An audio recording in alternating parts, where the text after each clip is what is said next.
"She's not family," Lorraine said, and the security guard tightened, the plastic wristband on my wrist. Orange, crinkly, cheap.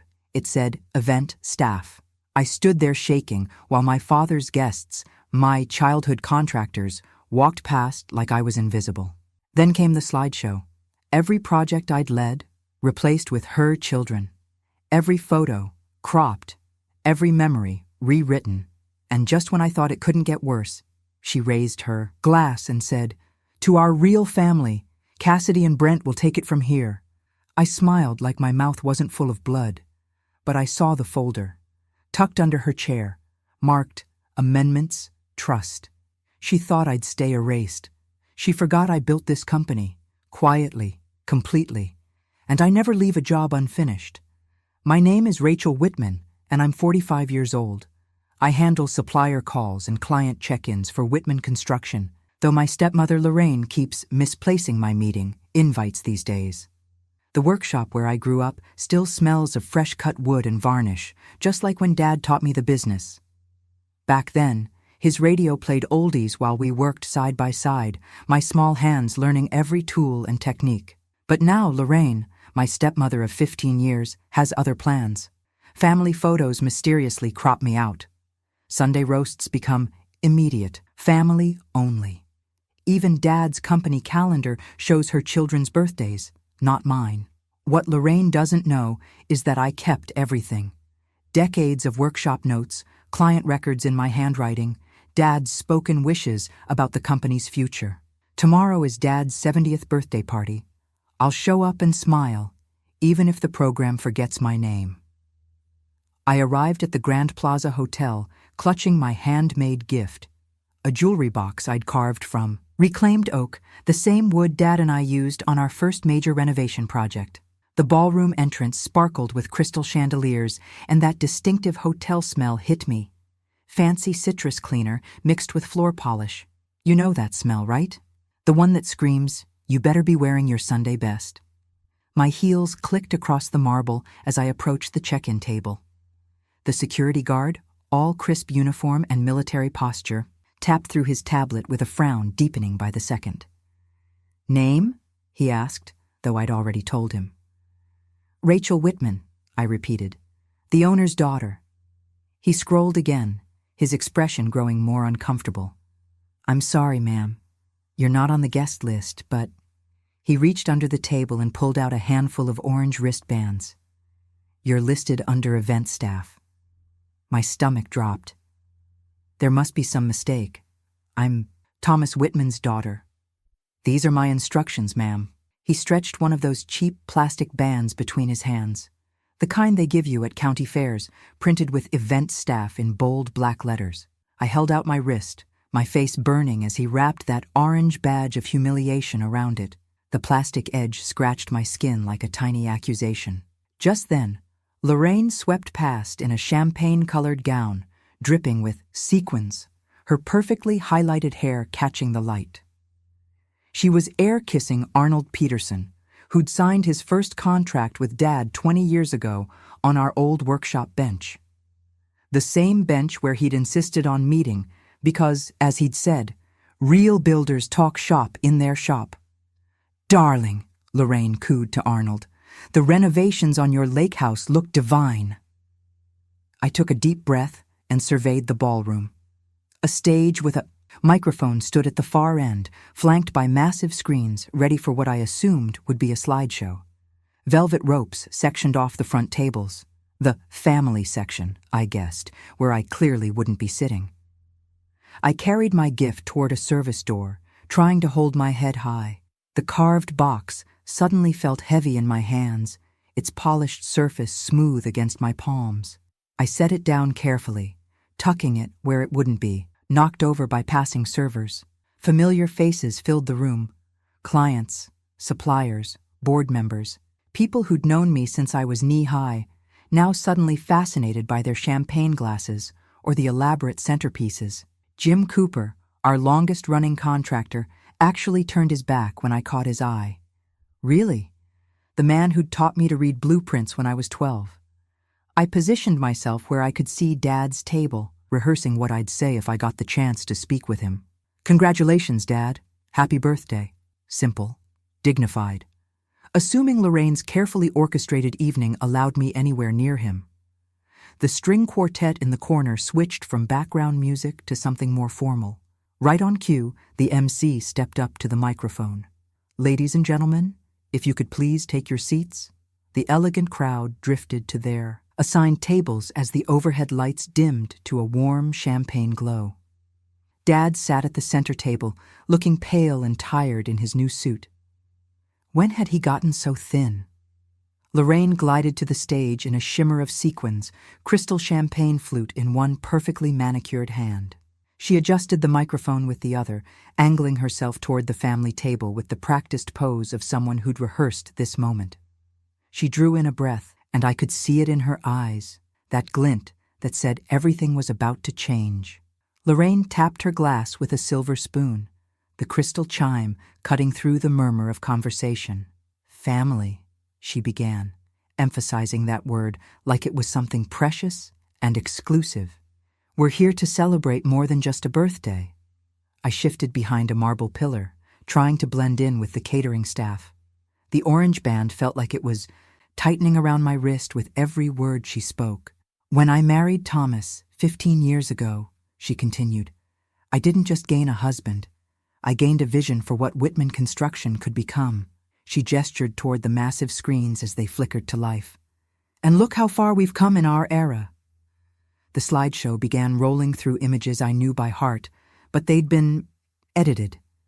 The Robinson Plaza groundbreaking, where Dad had let me turn the first shovel of dirt, now showed Lorraine's son Brent prominently in the front. The Cedar Valley Hospital wing dedication, where I'd managed the entire project timeline, featured Cassidy shaking hands with the board chairman.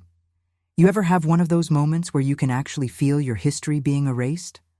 That's what it was like, standing there watching 15 years of my life being rewritten slide by slide. "And now," Lorraine's voice swelled with rehearsed emotion, "I'm overjoyed to announce the next chapter of our legacy." She paused, letting the anticipation build. "The board has approved a new estate and succession plan that reflects our current realities."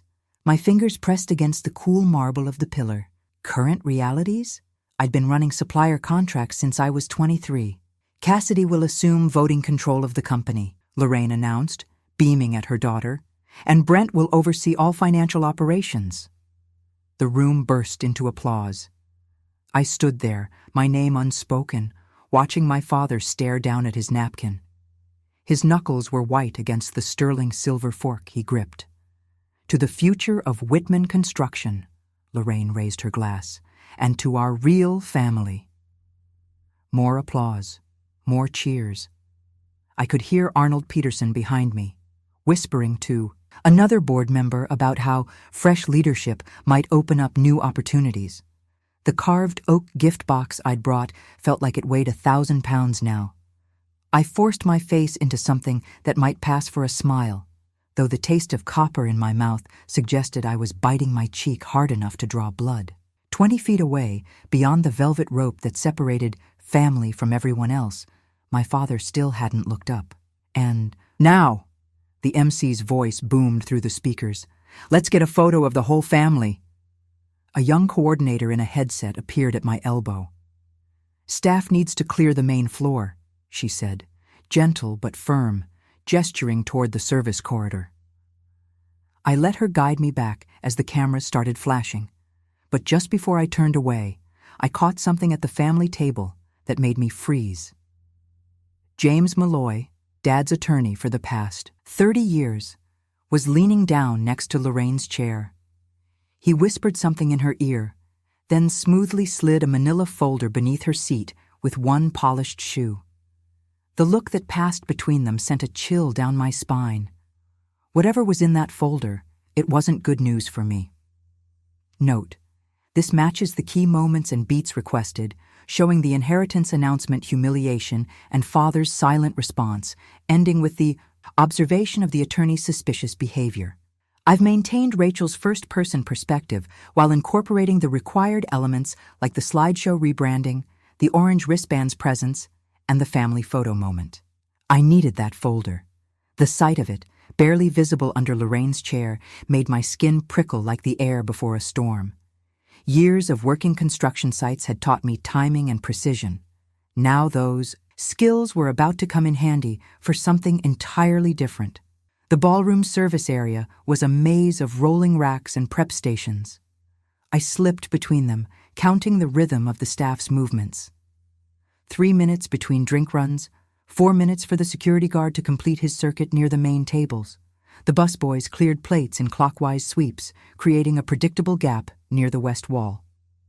You know that focus you. Yet when everything depends on getting one thing exactly right, that's where I was, all senses sharp as a laser level. I timed my first pass along the wall during a champagne toast, just close enough to confirm what I'd seen. The folder's tab stuck out maybe half an inch. Manila, legal-sized, with that distinctive blue stripe that always marked Dad's important documents. Lorraine's silver heel rested possessively near its edge. My hands were steady as I adjusted my event staff wristband, making it look like I belonged wherever I walked. The training from Dad's workshop echoed in my head. Measure twice, cut once. Only this time, I was measuring sightlines and escape routes. A stacked cart of fresh napkins caught my eye, placed just right to create the distraction I needed. I waited until the string quartet started their next piece, then made my move. "Oh!" I called out, stumbling, just enough to send the cart wobbling. Pristine linens cascaded across the floor like snow. "I'm so sorry, let me help with that." The chaos was perfect. Staff rushed over, guests stepped back, and I dropped to my knees right beside Lorraine's chair, ostensibly gathering napkins. 3 seconds. That's all I needed to see the full label. Amendments, trust documentation. The typeface was courier new, the paper clip silver-toned and fresh. My chest tightened. Those weren't just papers. They were weapons aimed straight at my future. "Everything all right here?" Security's voice carried that edge of authority that makes people nervous. I kept my head down, efficiently stacking napkins. "Almost done, sir. Just a little accident," but I could feel Attorney Malloy's stare burning into me. When I glanced up, his eyes had that calculating look lawyers get when they're assessing a threat. Lorraine's heel had shifted, pressing down on the folder like she was guarding gold. The band director tapped his mic. "Ladies and gentlemen, please welcome our father-daughter tribute dance." My fingers found the carved oak gift box I'd brought. The one with the hand-turned pen said I'd made in Dad's workshop, using the same lathe he'd taught me on. The box felt heavier now, weighted with all the words that wouldn't get said tonight. I backed, away from the cleared napkin spill, my mind already racing ahead. Those documents would rewrite everything. I was sure of it. But I knew someone who might help me figure out exactly how. In the relative quiet of the service corridor, I pulled out my phone. My thumb hovered over the contacts, scrolling past the board members who'd just applauded my erasure, past the clients who'd looked through me all night. I stopped at Harris Robert. Mr. Harris, Dad's retired foreman, the man who'd taught me to read blueprints when my feet still couldn't reach the workshop floor. He was the only one left who remembered the old promises, the handshake deals, the way Dad used to run things. "Are you awake?" I typed, then added, "Workshop tomorrow, 5 a.m. Need your help with something important." The night air hit me like a slap when I stepped outside. My breath clouded in front of me, carrying the bitter taste of humiliation. But underneath that, something else was building. Something that felt a lot like purpose. The workshop looked exactly like it always had at dawn. Shadow and light playing tag through dusty windows, making stripes across the planers and clamps. I'd forgotten how the old maple floorboards creaked their morning song, how the air held that perfect mix of sawdust and possibility. Mr. Harris was already there, leaning against Dad's workbench, like time hadn't moved since I was 12. The coffee pot on the hot plate looked like the same one we'd used back then, too. Probably still made the same tar-black brew that could strip paint. "Kiddo," he nodded, reaching for 2 mugs. "You look like you could use this. You ever notice how some people just know when to let you gather your thoughts?"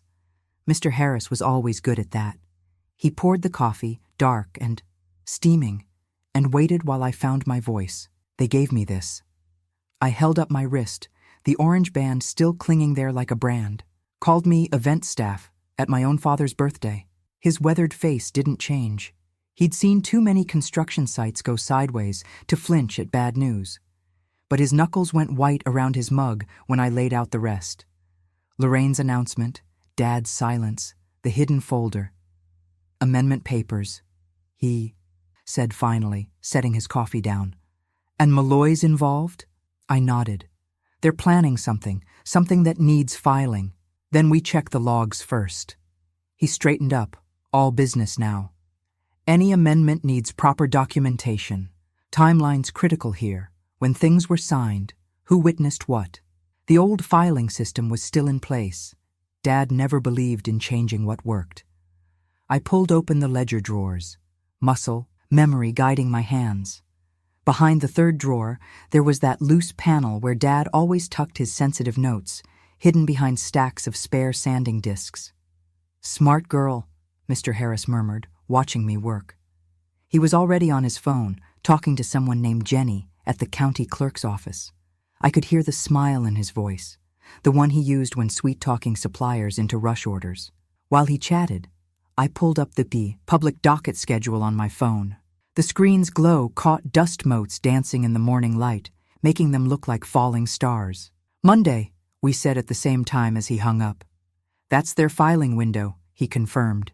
"Jenny says nothing's hit the system yet, but Malloy's office always files first thing Monday mornings, like clockwork." The workshop clock ticked louder then, each second feeling like a countdown. That plastic wristband seemed to tighten, the word staff burning against my skin. "There's more here." Mr. Harris moved toward the old recording cabinet where Dad kept job site records. "Your father, he was careful, always had backup plans for when storms hit." I traced the calendar dates through Monday with a red marker, circling each one like a target. "Storms," I whispered, thinking of Lorraine's perfectly timed smile as security tagged my wrist. "Storms have names now." "They sure do." Mr. Harris pulled out a drawer of old tapes. "And your dad knew they were coming. Man like that doesn't leave his daughter unprotected, not if he can help it." I stared at the weekend dates ringed in red, feeling time compress into a tight, urgent coil. 3 days to find whatever Dad left behind. 3 days to stop whatever Lorraine had planned. The morning sun climbed higher, throwing our shadows long across the workshop floor. Mr. Harris started sorting through the cabinet with methodical precision while I pulled up trust law basics on my phone. This was going to be a weekend siege, all right. But at least I wasn't manning the barricades alone anymore. The workshop lights buzzed overhead as Mr. Harris and I hunched over Dad's old drafting table. We'd pulled every major contract from the past 5 years, spreading them like playing cards across the scarred wood surface. "See that?" I pointed to Dad's signature on a Morrison development deal. "The way he crosses the T in Whitman, it always angles up at exactly 30 degrees. You know how some details just stick with you? Growing up, I'd watched Dad sign hundreds of documents, the pen moving with that same precise rhythm every time. Cross the T, loop the H, and press hard on that final in like he was stamping his personal seal. Mr. Harris nodded, sliding his reading glasses down his nose. "And look at the pressure points." His calloused finger traced the signature's path. "Your dad always bore down at the end. You could feel it on the back of the page." I reached into my bag and pulled out a wrinkled printout, something Malloy had emailed the board last month about potential trust updates. Just a header page, but it was enough. "Watch this." I laid it over one of Dad's legitimate letterheads, then held both up to the fluorescent light. The watermark dots should have aligned perfectly. They always did on official company stationery. But these were off by a fraction of a millimeter. Well. Mr. Harris's voice had that low growl he used when catching suppliers trying to pass off cheap materials. "Someone's been playing with the photocopier." My hands didn't shake as I photographed everything. The misaligned dots, Dad's authentic signatures versus the suspicious ones, timestamps on the original contracts. Each click of my phone's camera felt like loading ammunition. "This could be enough," Mr. Harris said, but we both heard the doubt. Documentation was one thing. Getting someone to act on it was another. I had to try with Dad first, had to give him the chance to stop this before it went nuclear. The drive to his house, our old house, took exactly 12 minutes, just like always. But everything else had changed. The flower beds Lorraine had redesigned, the new security cameras tracking my approach, even the doorbell chime felt foreign. Nisha, Dad's night nurse, answered. Her face did that careful thing medical professionals do when they're trying not to show concern. He's had a difficult day, she murmured, leading me down the hallway. Try to keep it brief. Dad's room smelled of antiseptic and late afternoon shadows. He looked small in the hospital bed they'd installed last month, his breath whistling slightly with each rise and fall of his chest. I pulled up a chair, taking his hand, still calloused from decades of woodwork, but cooler now, more fragile. Hey, Dad. I kept my voice soft, thumb rubbing circles on his palm like he used to do when I was sick. Remember that cherry wood cabinet we built for Mrs. Henderson? The one where I accidentally loaded the router backward? His eyes fluttered open, cloudy but trying to focus. His lips moved, and I leaned closer, heart pounding. But all that came out was a weak cough that seemed to rattle his whole frame. I think that's enough excitement for one day. Lorraine's voice cut through the dim room like a bandsaw. I hadn't heard her come in, but there she was, perfectly coiffed, even at this hour. We're just leaving. Her smile was professional, practiced, the kind she used on difficult clients. We all want what's best for him, don't we? And right now, that means less stress for everyone. She gestured toward the door, every inch the concerned wife. My printouts felt like they were burning a hole in my bag, but what could I do? Force them into Dad's trembling hands? Demand he recognize forged signatures when he could? Barely keep his eyes open? I let her guide me to the front door, my feet moving on autopilot. Standing on the porch, watching her close the door with that same perfect smile, I felt 12 years old again. The kid who couldn't stop her mother's funeral arrangements, who couldn't prevent Dad's whirlwind remarriage. The curtains drew shut with a final swish.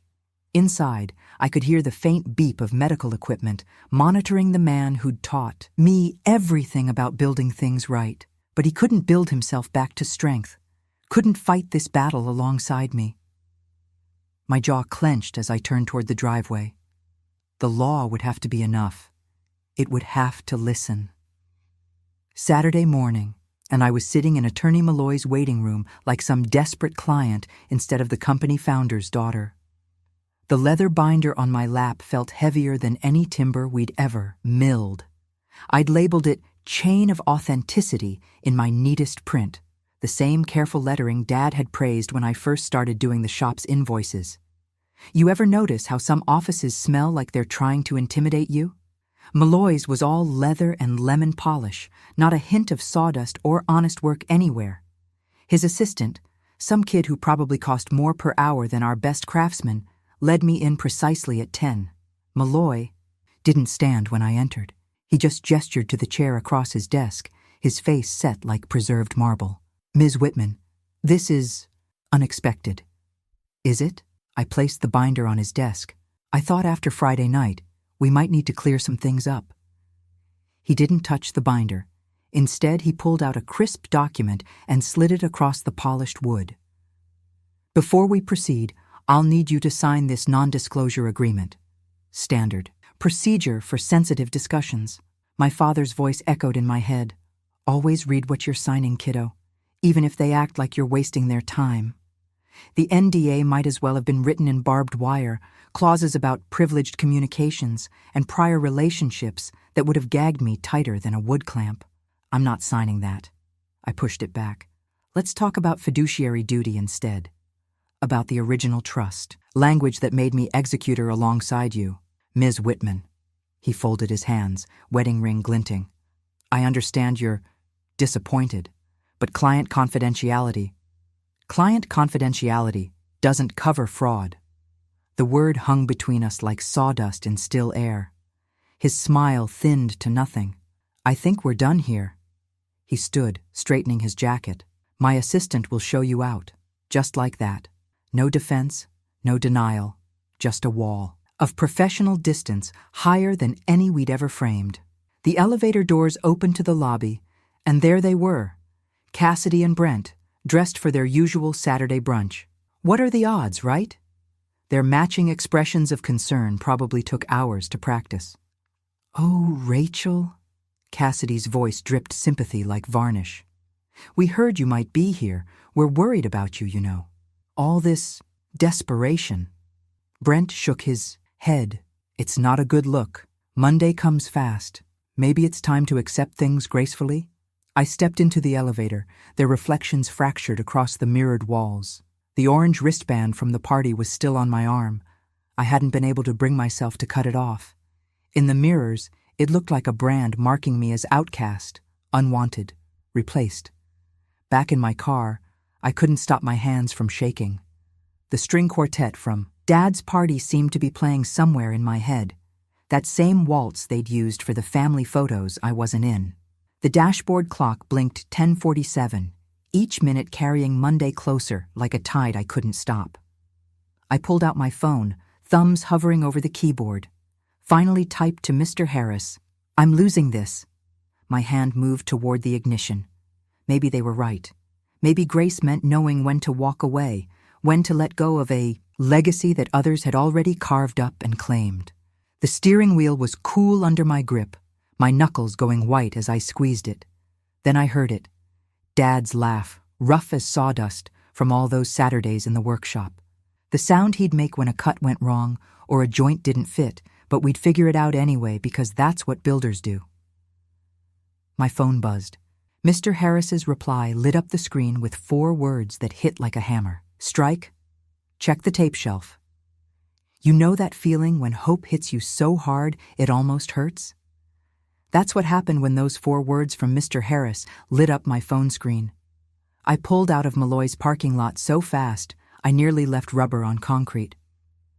20 minutes later, I was fumbling with the workshop's back door, hands still shaking, but for a different reason now. Mr. Harris was already inside, his truck parked in its usual spot from his foreman days. The morning sun slanted through the dusty windows, lighting up the workbenches where Dad had taught me everything from measuring twice to reading a man's handshake. "Found this in my truck box," Mr. Harris said, holding up a dented brass key. "Your dad gave it to me years ago, said to keep it safe, just in case." The storage closet hadn't been opened in months. You could tell by the way the door stuck, then groaned like it was giving up secrets.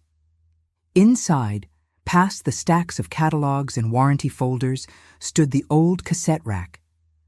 Dad's block letters, written in permanent marker, divided everything into sections: bids, safety, legacy. "Look at that organization," I said, running a finger along the labels. "Dad always said a clean shop was a clear mind." Mr. Harris nodded. "Man documented everything, said it was the only way to sleep at night, knowing all the pieces were protected." The legacy section held about a dozen tapes, each in a clear case with dates written on the spine. I pulled one from the middle and held it up to the light. The case was pristine. Dad had always treated important things like they were made of gold. "Players still on the shelf," Mr. Harris said, reaching past me. "Probably needs to be dusted off, but your dad maintained everything like it was new." The cassette player's motor, whirred to life, sounding like someone drawing a long, nervous breath. I pushed the tape in, pressed play, and suddenly Dad's voice filled the workshop. "Recording date June 15th, 2019, Robert Whitman speaking." A pause, then. "This is about succession, about protecting what we've built here. If anything happens, if I can't speak for myself, my daughter is the one who knows this company's heart. She's the one who'll protect what I built." My eyes started stinging. Mr. Harris cleared his throat roughly and tapped the case in my hands, pointing to the date stamp burned into the plastic. I blinked hard and focused. Documentation, evidence. This wasn't time for tears. I rewound the tape, hooked up my phone, and made a digital copy. Took photos of the case from every angle, getting clear shots of the date stamp and Dad's handwriting. On a fresh legal pad, I started logging everything. Time, date, who was present, condition of the evidence. "Let's check the others," Mr. Harris suggested, already pulling more tapes. 3 more recordings surfaced. One from a board prep session where Dad laid out his values and plans. Another from a strategy meeting discussing future leadership. Each one reinforced the same message. I was meant to help guide this company's future. "Clear as beams," Mr. Harris said, squeezing my shoulder. Dad knew exactly what he wanted. No judge is going to ignore his own voice saying it. I imagined Malloy hearing these tapes in a deposition, that marble face cracking under oath. The fear that had been sitting in my chest since Friday night started transforming into something else. Something with voltage. Carefully, I sealed each tape in an evidence bag, logging every step. The sun was higher now, throwing long rectangles of light across the workshop floor. I checked my watch. Still early Saturday morning. Time to plan the next move.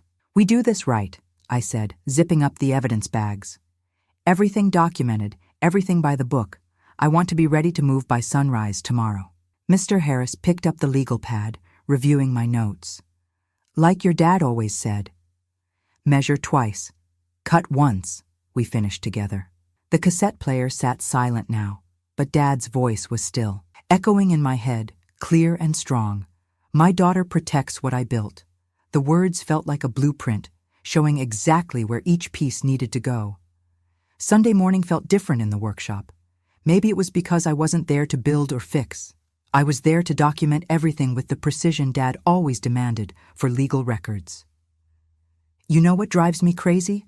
I asked Mr. Harris as I photographed the storage closet door from 3 angles. All those times Lorraine complained about how I was obsessive with documentation. Called it my little control issue. Mr. Harris snorted. "Funny how being thorough becomes a problem when somebody's trying to pull something crooked." The morning light made perfect conditions for photographs. I captured the shelf where the tapes had sat, the brass key in the lock, even close-ups of the tape heads to show they hadn't been tampered with. Every shot included a ruler for scale and today's newspaper for timestamp verification. Remember how Dad used to say evidence is like a chain? I adjusted the camera settings for another round. Each link has to be solid or the whole thing falls apart. "Man could build anything," Mr. Harris said, but he was proudest of building trust. I'd brought my old laptop from home, the one with the fresh hard drive that had never touched company servers. As I logged each photo with time and details, Mr. Harris wrote out his sworn statement about the key's custody. His handwriting was careful, each word chosen to support the chain of evidence. "You sure about this part?" He tapped the paragraph about continuous possession. 20 years is a long time to vouch for. "That's why we're noting the safe deposit box records," I said. "Shows exactly when you accessed it.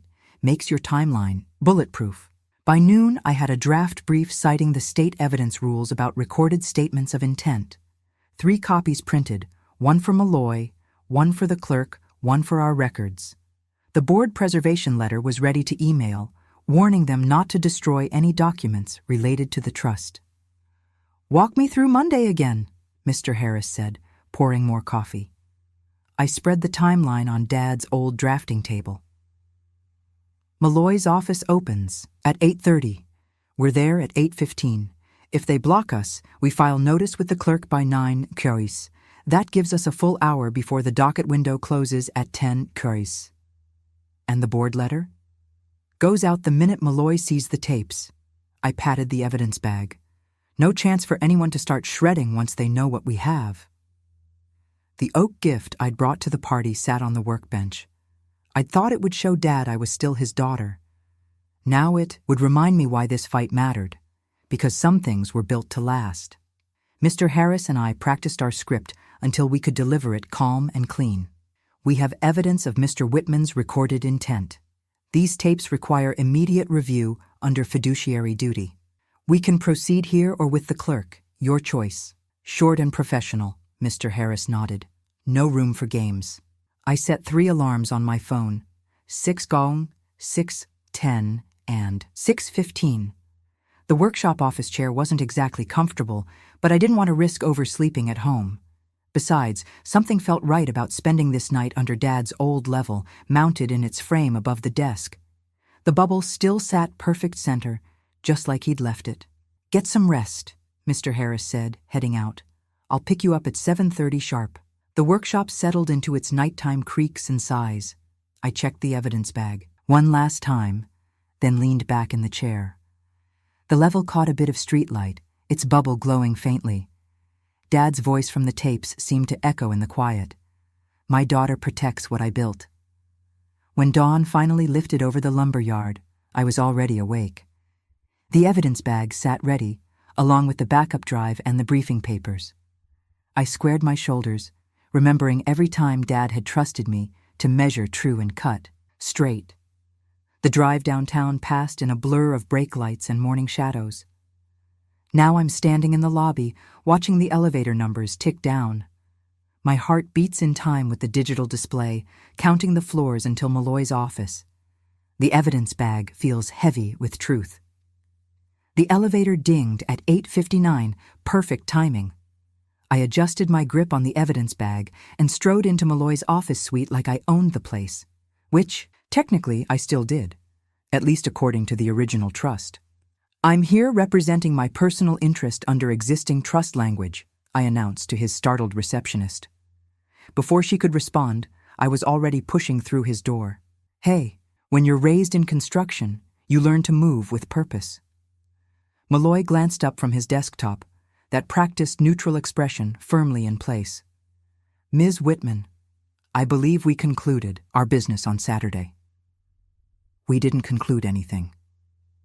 I set the evidence bag on his polished desk, right on top of whatever he was pretending to read. "But we're about to." He leaned back, steepling his fingers. "If you have new materials to submit, I'll need to review their authenticity first." "Of course." I unzipped the bag with steady hands. "Let's start with chain of custody." I laid out our documentation, photos, timestamps, sworn statements, in precise rows across his desk. Each piece clicked into place like joining fine woodwork. Dad taught me early, preparation beats intimidation every time. "The key evidence is audio." I held up the tape. "Recorded in the workshop, dated and verified, with Dad's direct statement of succession intent." Malloy's eyebrows twitched, just slightly, but I caught it. 20 years of reading clients' faces teaches you a lot about micro-expressions. I slid the tape into my player and hit play. Dad's voice filled the room, strong and clear despite the years. "If I can't speak, my daughter protects what I built. Rachel knows every beam and board of this company. She's the only one I trust to carry it forward right." The color drained from Malloy's face as Dad continued, laying out specific details about the trust structure and his wishes. No lawyer wiggle room, no ambiguous phrasing, just pure, unmistakable intent. I stopped the tape. "Now, about those amendments you're planning to file." I spread out our analysis of the forgery indicators, the watermark misalignment photos, signature pressure comparisons, and stationary defect documentation. "Notice anything concerning?" Malloy rubbed his temples. "I'll need a moment to review this." "I'll wait right here." I settled into his client chair. "Can't leave evidence unattended. You understand, duty to the court and all that." His jaw tightened, but he reached for his intercom. "Sarah, bring me the Whitman amendments file. Immediately." The wall clock ticked heavily while we waited. Each second carved away at the filing window, and we both knew it. When the assistant brought the file, Malloy flipped through it with fingers that weren't quite steady. I watched his expression grow more pinched with each page. The forgery was amateur work. Lorraine had probably assumed no one would look closely. But Dad had taught me to measure twice, cut once, and always check your materials. Finally, Malloy exhaled. "These documents cannot be filed as is." I didn't think so. He stared at the phone for a long moment. "I should contact Mrs. Whitman for clarification." "You should." I settled back, keeping one hand near the evidence bag. "I'll wait." He dialed, jaw clenched. Lorraine? Yes, you need to come to my office. Now. No, it can't wait. He hung up and wouldn't meet my eyes. The clock kept ticking. I thought about that orange wristband, still hanging on the workshop nail. About all those cropped photos and lost invitations. About Dad's tired face at the party. Footsteps clicked down the hall. Designer heels on marble tile. Showtime. Lorraine burst through the door like she owned the place, which as of 9 this morning, she officially didn't. Her pearls were slightly askew, and her voice came out low and lethal. What's so urgent it couldn't wait? She stopped short when she saw me. What is she doing here? Malloy cleared his throat. We have a serious situation. The amendments cannot be filed. There are irregularities that raise compliance concerns. Irregularities? Lorraine's laugh could have stripped varnish. Don't be dramatic. Just file them. Mrs. Whitman. Malloy's tone had shifted to carefully neutral. These documents show clear signs of forgery. Filing them would be a criminal act. I watched her smile crack like cheap plaster. She recovered quickly, but the damage showed around her eyes. That's absurd. Everything is perfectly legal. The board will receive a compliance memo within the hour, Malloy cut in. I'm required to notify them of potential fraud. While they argued, I quietly opened my laptop and sent the preservation letter I'd drafted. Attached was Dad's recording transcript, every word clear as workshop bells. The reply started hitting my inbox immediately. Short, stark acknowledgments from board members who'd smiled at Lorraine's jokes just days ago. A calendar invite popped up. Emergency board session, 2 p.m. today. My phone buzzed with a message from Marcus, our senior project manager. Vendors requesting clarity on leadership structure. Please advise. News travels fast in construction. Reputation matters more than gold. Lorraine spun toward me, finger pointed. I'll bury you. I'll make sure you never... The word is forgery, Malloy interrupted sharply. Mrs. Whitman, please be very careful what you say next. I kept my hands folded, letting procedure do the talking. The evidence bag sat untouched on Malloy's desk, a simple canvas wrapper holding years of truth. At 2 o'clock, faces populated the video call one by one. These were people who'd laughed at Lorraine's dinner parties, who'd nodded along with her plans. Now they studied the transcript in silence, expressions carved from stone. We cannot entrust control after this. Director Chen's words landed like hammer blows. The liability alone. Lorraine's phone kept pinging. Probably her. Country club friends already catching wind. Cassidy and Brent were blowing up my phone too, demanding explanations I had no intention of giving. Let them sit with their choices for a while. I watched Lorraine's carefully constructed world fracturing along fault lines she'd created herself. Each ping of her phone was another crack in the foundation. Each grim nod from the board was another support beam giving way. We'll need a full audit, someone was saying. Legal should review all recent documents. The press will need to be managed. Lorraine's face had gone the color of old concrete. She kept glancing at her phone, watching her social circles process the news in real time. Amazing how fast country club whispers can travel. I thought about all those family photos she'd cropped me out of, all those meetings she'd forgotten to invite me to. Funny how karma works. Sometimes. It wears an orange wristband and carries an old cassette tape. The session wrapped up with action items and stern faces. No one quite met Lorraine's eyes as they signed off. Even Malloy was packing his papers with careful precision, like he wanted to touch them as little as possible. I stood up, straightened my jacket, and gathered my evidence bag. Everything that needed saying had been said. Everything that needed breaking had been broken. Lorraine's phone pinged again, and again, and again. I walked to the door, then paused. You know what the difference is between construction and destruction? I asked quietly. Construction takes planning, skill, and honest materials. Destruction just takes time. Her phone kept pinging as I left. The board resolution landed in my inbox at 7:43 the next morning. Clean, precise language restoring the original trust structure and naming me as successor. Exactly as Dad had recorded all those years ago. You ever notice how life's biggest moments often come wrapped in the plainest paper? I read it twice, letting each word sink in like fresh stain on raw wood. Then I picked up my pen, the same one Dad gave me for my first estimating job, and signed the acceptance with hands steadier than I'd expected. Muscle memory's funny that way. You spend enough years signing purchase orders. Your signature stays true, even when your heart's racing. The maintenance payroll was next, those numbers I'd memorized back when I was still learning the difference between pine and oak. 3 clicks, and 20 good men and women would keep their jobs. Mr. Harris stood at my shoulder, grinning like the proud uncle he'd always been. "I can walk the sites until you name someone permanent," he offered, already reaching for his hard hat. "Keep the crews steady." "Thanks." My voice caught a little. "For everything, I mean. Not just the sites." He waved it off like sawdust. "Your dad taught you right. I just reminded you where to look." Speaking of Dad, I had one more stop to make. The oak gift I'd carved sat wrapped in my truck, waiting since that nightmare party. Remember that piece? I'd spent weeks on it, matching grain patterns until they flowed like water. The engraving was simple. "For everything you built."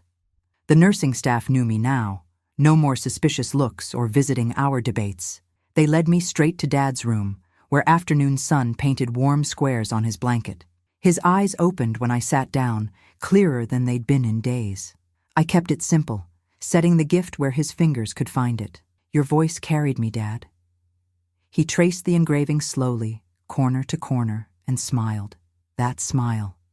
I'd seen it 1,000 times in the workshop when a joint fit perfect or a finish came out just right. Some things don't need words. My phone buzzed while I was still sitting there. A string of screenshots someone had forwarded. Texts between Cassidy and Brent, absolutely shredding their mother. "You promised us that company. How could you be so stupid?" Our whole future, gone. The messages were spreading through the donor circles like wildfire. Funny, how quick people are to share family dirt once the shine wears off. I forwarded the screenshots to Malloy with a brief note about filing a courtesy complaint on the forgery. Not for vengeance, just procedure. Like Dad always said, document everything, even when the job's done. The night air hit me like a fresh coat of possibility when I stepped outside. You know that smell right before rain, when the grass has just been cut? That's what second to you chances smell like. The workshop door opened smooth as ever. No sticky lock tonight. I stacked the next day's tasks in neat piles. Permits to review, crew schedules to confirm, material orders to double-check. Basic stuff. But basics matter. They're the foundation everything else sits on. Dad's old tools waited on the bench where they belonged. Planer, chisels, that ancient level he swore was lucky. I ran a finger along the worn handles, feeling history in every nick and groove. One loose end left. That orange wristband had been burning a hole in my pocket since the party. Cheap plastic with "Event Staff" printed in fading letters.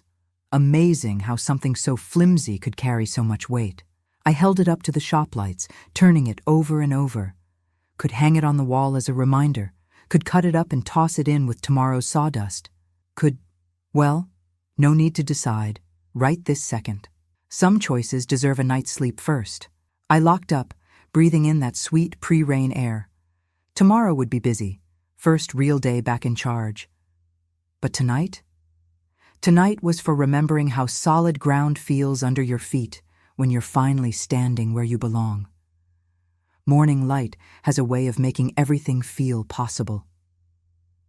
I unlocked the workshop just as the sun cleared the eastern windows, casting long fingers of gold across the scarred workbenches. You ever notice how sunrise looks different when you're exactly where you're meant to be? My laptop hummed to life, that familiar startup sound echoing off the pegboard walls. First email of the day was from corporate counsel, the kind of message that makes your coffee taste a little sweeter. They'd referred Lorraine's forgery attempt to the proper authorities, complete with exhibits and that recording that changed everything. Funny how a simple cassette tape could tear down what she'd spent years building. The board's vote was unanimous. Lorraine was out. Not just demoted or shifted sideways, but completely severed from the company she'd tried so hard to steal. No more corner office, no more donor parties, no more playing Queen Bee at project launches. They even revoked her parking pass, which might sound petty, but trust me. In corporate warfare, every detail matters. Remember those screenshots of Cassidy and Brent turning on their mother? The board made sure those went into the official minutes. Their promised executive positions evaporated like morning dew, along with all those fancy perks they'd been bragging about at the party. Amazing how fast future company leadership becomes former family associates when the truth comes out. I set my coffee down and unwrapped the oak gift I'd carved for Dad. The grain still caught the light just right. Some things you can't fake, no matter how hard you try. Found a spot for it right next to his old level. The one he used to say was true as a handshake. Seemed fitting, having them side by side. One piece representing what he built, the other promising to protect it. That orange wristband had been riding in my pocket since the party, like a splinter I couldn't quite dig out. Event. Staff. 2 words meant to humiliate, to mark me as an outsider in my own legacy. But you know what? Sometimes the best revenge isn't destroying the evidence, it's displaying it. I found an old nail above the main bench, the one where Dad used to hang his blueprints. The plastic band caught the morning light as I hung it there, not hidden away, but right where anyone could see it. Let it be a reminder of how far they tried to push me down and how far I'd climbed back up. The workshop felt different now, fuller somehow, like the air itself was charged with memory. Maybe it was dust catching in the sunbeams, or maybe it was Dad's voice still lingering in the corners where we'd recorded his wishes. Either way, I felt that familiar sting behind my eyes and let one tear fall. Clean and quick, the kind that washes things clear. Mr. Harris always said a tidy ledger means a tidy mind, so I squared up the books on my desk. Timestamps, signatures, material orders, everything in its place, just like Dad taught me. The crews would be arriving soon, ready to build something solid in a world that sometimes feels anything but. I reached over and clicked off the tape recorder, that faithful little machine that had carried Dad's voice when he couldn't speak for himself. Its job was done now. Mine was just beginning. Through the workshop, windows, I could see the first trucks pulling into the yard. Good men and women who knew the difference between honest work and empty promises. They'd stuck with us through everything, and now it was time to show them their faith wasn't misplaced. Standing there in the morning light, surrounded by tools and truth, I finally understood what Dad meant when he said some lessons have to be learned in fire. Blood isn't just about DNA or legal papers. It's about legacy, about promises kept even when keeping them costs you everything. And no matter how hard they try, no matter what fancy papers they forge or what plastic bands they stick on your wrist, no one, not stepmother, not lawyer, not anyone, can erase a daughter's blood.